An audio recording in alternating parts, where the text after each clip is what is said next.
कभी सोचा है कि जब किसी के साथ कुछ गलत होता है पर वो कोई अपराध भी नहीं है और कोई कॉन्ट्रैक्ट भी नहीं टूटा, तो फिर क्या होता है? आज हम कानून की इसी दुनिया की बात करेंगे। सिविल यानी दीवानी गलतियों की दुनिया, जिसे कानून की भाषा में टॉर्ट या अपकृत्य कहा जाता है। जरा सोचिए, किसी के एक्शन से किसी को नुकसान पहुंचता है पर वो जुर्म की कैटेगरी में नहीं आता और उन दोनों के बीच कोई लिखित कॉन्ट्रैक्ट भी नहीं था। तो ऐसी सिचुएशन में कानून कैसे मदद करता है?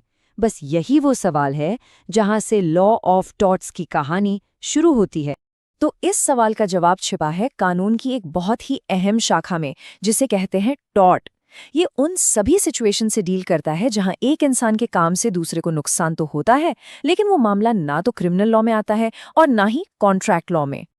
तो फिर ये टॉर्ट आखिर है क्या? देखिए, आसान भाषा में कहें तो ये एक सिविल गलती है।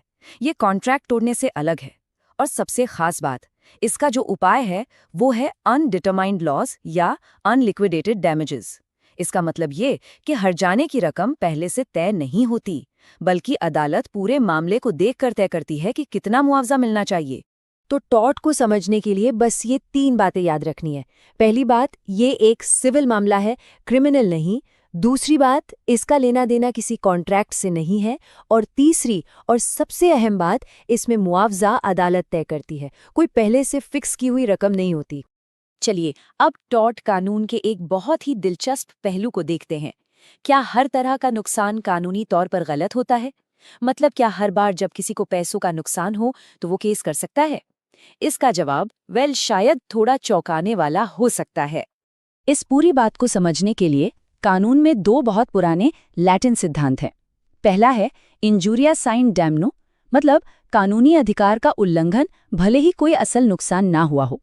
और दूसरा है डैमनम साइन इंजूरिया, यानी असल नुकसान पर कानूनी अधिकार का कोई उल्लंघन नहीं। चलिए, इसे 2 बहुत मशहूर केस से समझते हैं। तो पहले इंजूरिया साइन डैमनो को समझते हैं। एशबी बनाम वाइट का एक केस था। इसमें एक वोटर को गलत तरीके से वोट डालने से रोक दिया गया, और मजे की बात यह है कि उसका जो पसंदीदा कैंडिडेट था वो चुनाव जीत भी गया। तो देखा जाए तो उसे कोई पैसों का नुकसान तो हुआ ही नहीं, फिर भी उसने केस कर दिया। और इस मामले में जज लॉर्ड होल्ट ने जो कहा वो एक लैंडमार्क बन गया।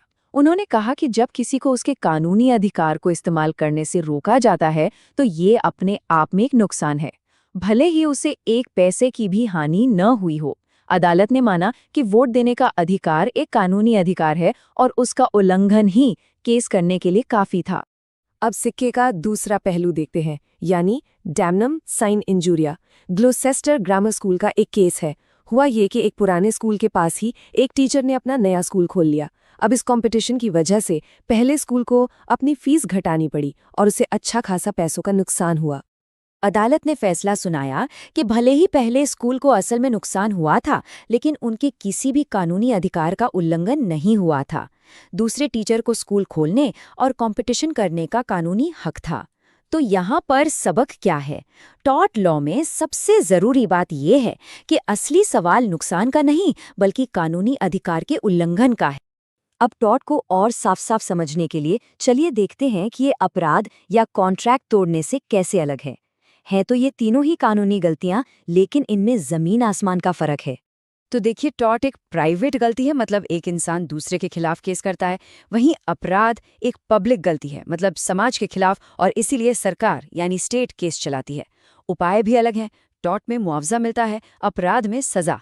और कॉन्ट्रैक्ट से ये इस तरह अलग है कि कॉन्ट्रैक्ट में तो कर्तव्य वो होती हैं जिन पर पार्टियां खुद सहमत होती हैं, जबकि टॉर्ट में कर्तव्य कानून हम सब पर लागू करता है। तो एक सवाल उठता है, क्या जब भी कोई टॉर्ट होता है तो कोई ना कोई हमेशा जिम्मेदार होता ही है? ऐसा हमेशा नहीं होता। कानून में कुछ ऐसी स्थितियां भी हैं जहां नुकसान पहुंचाने के बावजूद कोई जिम्मेदार नहीं ठहराया जा सकता। इन्हें कानून की भाषा में बचाव या डिफेंस कहा जाता है। इसका एक बहुत ही मशहूर उदाहरण है एक और लैटिन कहावत, वोलेंटी नॉन फिट इंजूरिया। इसका सीधा सा मतलब है कि सहमति देने वाले को कानूनी चोट नहीं लगती। मतलब अगर कोई किसी जोखिम के लिए जानते बूझते हुए अपनी मर्जी से हाँ कहता है तो बाद में उससे होने वाले नुकसान के लिए वो शिकायत नहीं कर सकता।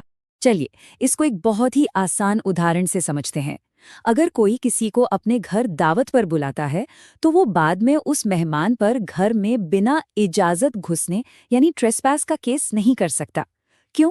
क्योंकि मेजबान की सहमति ही अपने आप में एक पूरा डिफेंस बन जाती है।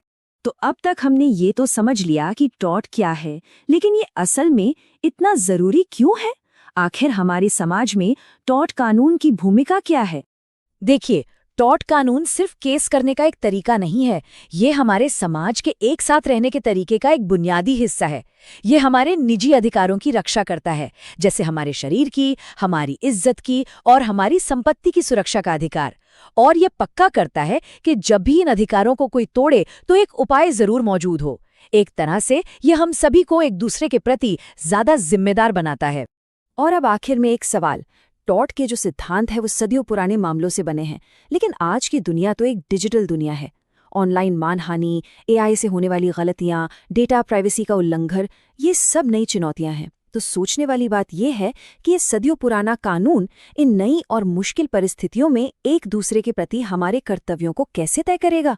ये एक ऐसा सवाल है जिसका जवाब आने वाले सालों में कानून को खोजना होगा।